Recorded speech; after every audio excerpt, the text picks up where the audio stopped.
Hey, what's going on, guys? Thought I'd film a video here while I wait for this job interview.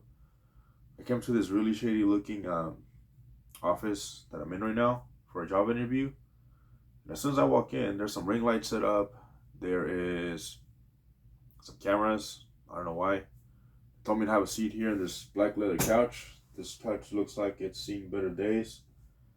There's some scratch marks on here, some stains. Oh, it's kind of sticky. A little weird, but anyways, told me to have a seat, and I guess I'll wait to get this casting couch interview. I don't know why it's called that, but I guess they promised some pretty good benefits. So let's see how this goes. But anyways, all bullshit aside, I'm here today because I want to show you guys something pretty cool that I've been working on over the last few months. I've seen the alpha AK term being thrown around all over, the media and whatnot, as far as the gun community goes. And I knew what it was. I know it's a modernized AK with either quad rails or M-lock rails. They just give it a better capability to run more accessories on it, like you would on a say in an AR style rifle. So I thought, hey, I have a few AKs. Why don't I turn one into somewhat of an alpha build? So there's some research, there's some looking around, and I think I finally came up with something pretty nice. And without further ado, I'll go ahead and show it to you guys. You guys have seen this gun on my channel before. This is my Riley Defense Rack 47. I know, American made AK, but hey, this gun has been really good to me. This is their generation 2 with the forged components, so no issues there. I have roughly around close to 1100 rounds through this thing now, and like I said, no malfunctions. This thing eats all the steel case ammo that I run through it, no problem. And it has the headspace hasn't changed at all since I got it, so in my opinion, it's good to go for a range toy or home defense kind of deal. Definitely will serve you right. So if you're looking to get a budget AK, look into Riley Defense. But anyways, moving on forward. So this is pretty much my attempt at building an alpha AK right here. So I'll go over some of the parts that I've added on here to modernize this AK. And hopefully this helps you guys if you're looking to build something like this. So from the beginning, I knew that I did not want to spend a whole lot of money, on buying like Xenical furniture or, really expensive like handguards or things like that. I knew I wanted to be somewhat more on the budget side so I could, have more money to buy more ammo and train with and stuff like that. So kind of opted out to going a little bit cheaper. However, don't let that word fool you, because even though it went a little bit cheaper, the parts that I am using for this build are pretty good quality.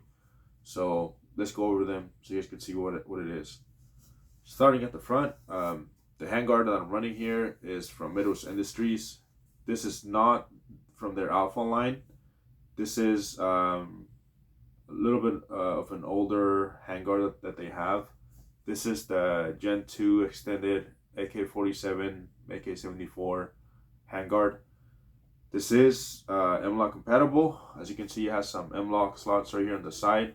It also has them on the other side. It has some on the bottom. And it also has M-lock slots right here. I don't know how I could describe this position, but it has them right here too. So if you want to mount something at this angle, you can. It does not have it at the top at that angle, which would be kind of nice to mount some kind of light or something. But what I have right here, this pretty much works for me. So it's not too bad. On the top part of the rail of the handguard, I should say, it has some Picatinny right here on top.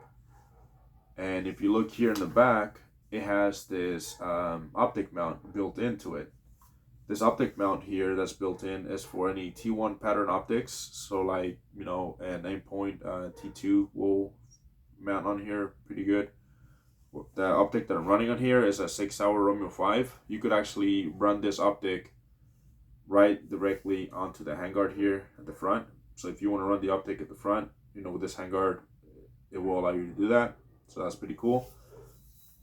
What else? What else? This handguard does have some built-in QD mounting points here. So if you want to mount, you know, your sling with a QD mount, you can. It has a mount right here in the back, one in the front. The light's covering it, but it's there, and it has them on the other side as well, same locations. So, you know, that's pretty nice. Installation of this handguard was not quite that bad, honestly. If you're somewhat mechanically inclined, you know, and you're not afraid to grab a file and start filing things down, it shouldn't be an issue to install, honestly. It didn't take me very long. Pretty much what installation of this handguard involves is, one of the major parts, in my opinion, would be to cut your existing sling mount that's on the handguard retainer. You know, if you have a really expensive AK that you don't want to do that to, definitely wouldn't recommend getting this handguard. I would recommend getting something that has a cutout for that sling mount there. This one I did have to cut that little loop so it would fit on here. But, you know, it's not too bad. Just cut off with a Dremel or something and then just file it down so it's not sharp or anything. And, yeah, it was pretty easy to do that. Right here in the back where the handguard goes into the receiver, it has this little plastic block that's pretty much, it serves the purpose to make this handguard, to keep this handguard from rotating. You know, it's anti-rotational block that goes right into the receiver, and it goes into the handguard here in the front. So there's no way that this handguard will turn on you. So if you want to run your optic on here, like I said, it will hold 0, or maybe even a laser, you know. So that's pretty cool. So it has the anti-rotational tab that goes into the receiver. It has the M-lock slots, QD mounting points. It has Picatinny on top with the T1 pattern optic mount built in. They do have some of these top portions here for different patterns of optics, so, you know, look into that. And they do have one that has solid Picatinny on top, so, you know, there's that too. I didn't really feel like running my optic up front. I kind of like the way where it sits, you know, because if I run it up front, I feel like, I don't know, I've never run an optic that far at the front of a firearm, so I'm really used to running red dots about this far away. So I think this works pretty good, you know, but it's nice just having that there. So yeah. What else with the handguard? Yeah, pretty much the handguard just clamps onto the barrel with a clamp that's I think is pretty solid. You know, it's secured by 4 screws. So once you know, follow the directions and torque everything to spec, this handguard is pretty rugged, man. It's not going anywhere. So yeah, definitely recommend this handguard if you're on more of a budget. Again, this is not from their Alpha line. This is one of their older handguards that they have. I haven't really seen too many videos on this handguard, so I thought it was pretty cool, you know. Maybe I'll do a video on this handguard specifically later on down the road. I don't know, but for right now, I'm focusing more on the Alpha build, my attempt of the Alpha build that I have here. So yeah. The light that I have on here is a Streamlight ProTac weapon light. Nothing too fancy. Really good light, super bright, man. You know, right now I don't really have any kind of cable management on here. I kind of just, you know, have it on here to try it out. But I think I probably will get some Ranger bands and then just use those to secure the cable closer to the handguard. Comes with the pressure switch, you know, pressure pad. So, you know, that's pretty cool. I think that's pretty much it when it comes to the handguard. Over here on the side, the way I have my sling mounted on here is with a Blue Force Gear sling mount. This guy pretty much just loops into, normally it was looped into the handguard retainer sling mount, but, you know, since that's gone, I decided to loop it through this M-lock slot right here. and it's pretty sturdy, you know. So that's the way I have my sling mounted on there. This sling is a Magpul MS1 sling. Pretty cool sling, you know, a lot of adjustability fairly easily with this. I guess you would call this a tri-glide or some sort, right? So, you know, you could pull it away to be able to move the gun a lot more, or you could bring it closer to your person if you're walking or something. I don't think I cleared it in the beginning, but just so you guys know, this gun has been cleared prior to the video. There's nothing in the mag, and there's nothing in the chamber. So just demonstrating that this gun's safe. This is a pinned 10 round US Palm mag, as you can tell. So YouTube, just so you know, if you're watching, YouTube police, there's that. Okay, so moving on back, let's talk about this not sling mount, this optic mount that I have on here. This optic mount that I have here is also from Midwest Industries. This is their optic mount for a T1 pattern optic. Pretty much it goes onto the receiver here on the rail that's attached to the receiver here on the side. And believe it or not, guys, this optic mount does hold zero.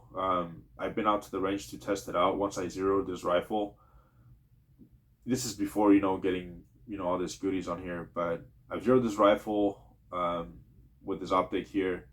I took it off and reinstalled it and took some shots, and it hit just where it was hitting before, believe it or not. So I think this optic mount is definitely pretty nice. So Midwest Industries T1 pattern optic mount, pretty awesome piece of equipment, definitely recommend it. Moving on back, what I have here is a triangle stock from Fat Tactical. This is a fixed stock, it's not a folding stock, just so you know.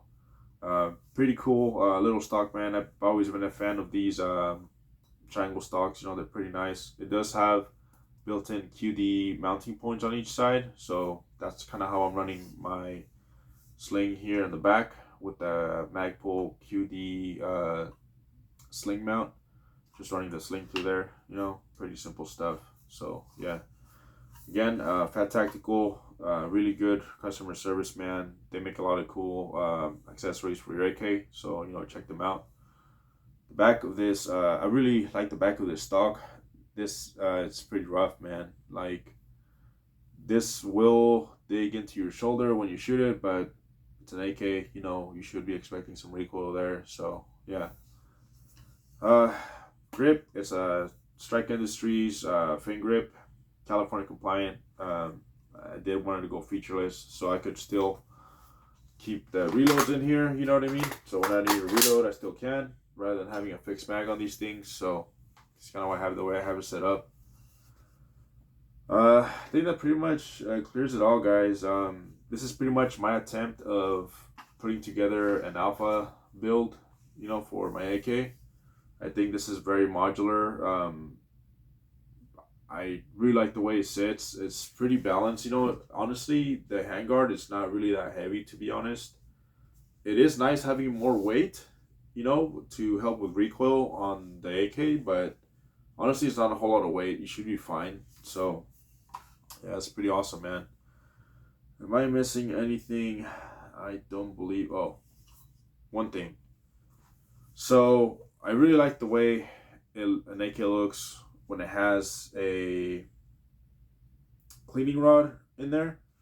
The only thing I had to do to make this cleaning rod work in here is I did have to cut it a little bit shorter, because what was happening was when I tried to reinstall it, it would only get so far back and it would hit somewhere back here, so I wasn't able to push the cleaning rod all the way in. So I cut a little bit in the back of the cleaning rod, and now I'm able to run the cleaning rod again. So, you know, that's why it's sitting like that. But I really like the look, man. So I wanted to definitely run the cleaning rod in there, and that's kind of what I got. So yeah, guys, that's pretty much it. This is my attempt of an an alpha AK build. It's pretty nice, really solid. Looking forward to running this at the range. Can't even talk right now. I think it'll definitely serve a good purpose for me, and I think it's a really nice build, you know. So just in comparison, you know, I know there's other rails for AKs out there. Like I'll go ahead and demonstrate the rail that I have on my KR9 right here. Again, this gun is safe. Go ahead and remove the mag. Clear the chamber. This gun's good. So, as you can tell, this is more of a quad rail, I guess you could say. It is shorter, so you know, again, the gas block on this KR9 is a little bit different. So you know, this one's really compatible with that. So I kind of wanted something that just sticks out a little more towards the front, you know. So I decided to get the Midwest Industries handguard. So just for comparison, you know, it's pretty awesome. Works really good. And yeah, I think that's pretty much it, man, when it comes down to my build here. I will be doing some footage with this pretty soon, and I'll report back on if there's any issues or anything like that. But if you're looking to build a budget-minded, you know, Alpha AK, check out Midwest Industries. Check out Fat Tactical. You know, pretty cool stuff. Midwest Industries has really come a long way. You know, I have a lot of their products on other rifles, and let me tell you guys, the craftsmanship on the rails is really, really good. Everything just sits pretty centered. You know, it's pretty ergonomic, and you know, it's an American-made company. It's American-made products, so you know, it's pretty awesome. But anyways, thanks for watching, guys. If you guys like what you see, please comment, like, and subscribe. And let me know what you guys want to see. You know, this is just something really cool that I wanted to share with you guys, and I hope you guys like it. So again, thanks for watching. Pretty awesome right here.